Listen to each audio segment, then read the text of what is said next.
Hello, Forney. Welcome back to City Council Catch Up. I'm Zach Smith, the social media specialist at the City of Forney, and joining me today is special guest Police Chief Micah Lunt. Chief Lunt, thanks for joining me. Absolutely, happy to be here. Chief Lunt is joining me to talk about a few things from last night's council meeting, as well as the overall state of the city as it begins to reopen. So last night, a discussion item that was on the agenda was the review of Ordinance number 18-46, a youth curfew ordinance that passed back in November of 2018. Chief, could you give a quick overview of this ordinance? Yeah, sure. That's our juvenile curfew ordinance. And so that ordinance establishes a curfew for people that live in the city that are under the age of 16 or under the age of 17, so 16 and under. And basically what it does is it makes it an offense for folks who are under 17 to be in a public place or at what's defined as an establishment between the hours of midnight and 6 a.m. The ordinance provides for several different defenses. You know, if the person is engaged in religious activities or they have their parents' permission or school-related things like that, it certainly doesn't lock folks down, you know, unnecessarily. But it's just a tool to try and provide us with enforcement options if we run across juveniles that are essentially up to no good. Gotcha. And so you mentioned last night in the council meeting, it's something that you haven't really had to, it hasn't seemed like it's been that much of an issue for you. How effective do you think the ordinance has been since you've been chief? You know, I would say that the ordinance in and of itself doesn't necessarily keep folks from going out or not going out. That's just something that comes from, you know, parental decisions and things like that. Because we've only got 8 records since November of 2018 of actually utilizing the ordinance or having people call in specifically about juveniles that are violating it. So it's not a common enforcement action or tool that's utilized, but it is good to have when we need it.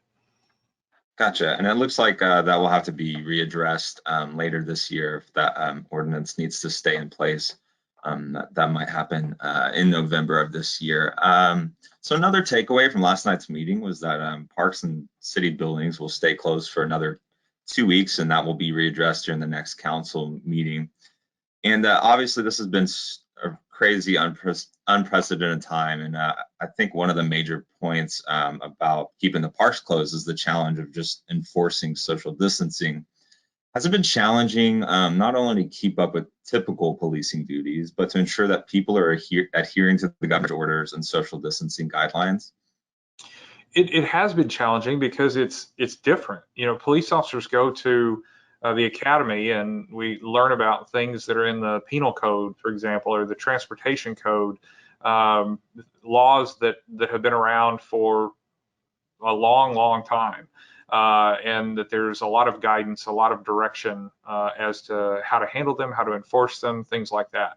This has never happened before for any police agency that's been around that has experience, and so it is entirely uncharted territory. I have issued an internal document, which is our special orders in terms of how to handle the COVID-19 disaster internally, what my expectations are for officers, and that I've revised that 9 times since this has happened.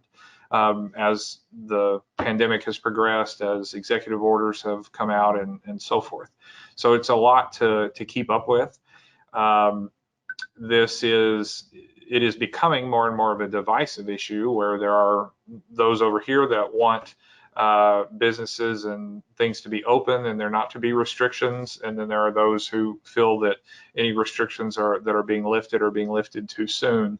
And unlike some of the laws that we are used to enforcing, some of the language in the executive orders, there's some wiggle room and some room for interpretation. And that puts an added strain on us to try and figure out what's truly lawful and what's not. We're used to that being a little bit more black and white, and there's some gray sometimes in enforcing some of these provisions. Right. And yeah, it's definitely interesting to see all this take place. How do you feel your department has handled enforcing that? Have you had to make any formal citations, or has it been more informal? I'm just like, hey, make sure you social distance and be safe. So, here in Forney, we have received a number of complaints from our citizens or from visitors that are they'll see something that they feel like is a violation of the executive order, and they'll call us, and we'll go investigate that. And I'm very, very pleased with how the officers have handled all of those so far. We kind of set an expectation at the beginning that we were going to try and request what I called compassionate voluntary compliance. We were very sensitive to the fact that the orders that were issued were going to impact people's bottom lines, their ability to provide for their families. And so we tried to take that line of gaining compassionate voluntary compliance, and we always have. Here in the city of Forney, we have not had to take any formal enforcement action in terms of issuing a citation yet or making arrests related to any of the violations that we've come across. Everyone has voluntarily complied, and we've been very appreciative of that, of the community, that they have partnered with us in trying to make sure that we all do what we're supposed to do, keep everybody safe, keep everybody healthy, and also follow the law. Gotcha. Well, yeah, I think that's good news, and that's definitely good to hear that people are using common sense and that there isn't too much for you guys to do. But as we move forward into the month of May, Governor Abbott in the state of Texas has been fairly aggressive with reopening in phases starting this month. Looks like they're going to reopen salons and gyms later in a couple weeks. What would you like to say to the citizens of Forney as more people prepare to go out and try to return to a somewhat normal life? This I'll put on my emergency management coordinator hat and just remind folks that all of the everyday behaviors that have become more commonplace in terms of washing one's hands and coughing into your elbow and things like that, and just being more mindful of germs and trying not to spread disease, we must not relax that at all.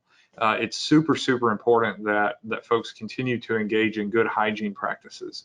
I'm sure all of us probably can think about times when we go to a public place and we'll see someone come into the bathroom and use the bathroom and then walk back out and not wash their hands. That cannot happen to continue to not spread disease. So I really hope that folks will do that.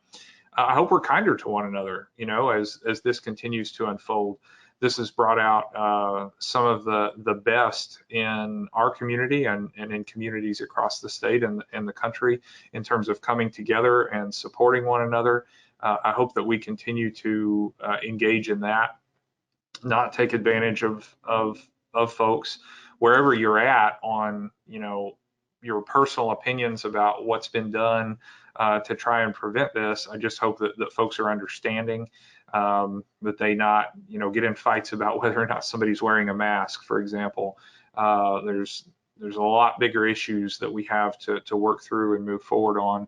So I hope that we're kind to one another, we engage in good hygiene practices, and as more and more folks start to hit the streets, try to be efficient with the traffic flow. We all know that that's a struggle here in Forney, and our officers are out enforcing traffic violations. And so folks need to be aware of that, be cautious, be courteous, and help us keep our roadways safe. Yeah, I think that's really well said. I think it all just comes down to us and the people just to continue making smart decisions. So Chief Lunt, thank you so much for the good information. I really appreciate you joining me. Absolutely. And thank you all for watching. You can stay up to date by continuing to follow us on social media and by visiting forneytx.gov. Bye, everyone.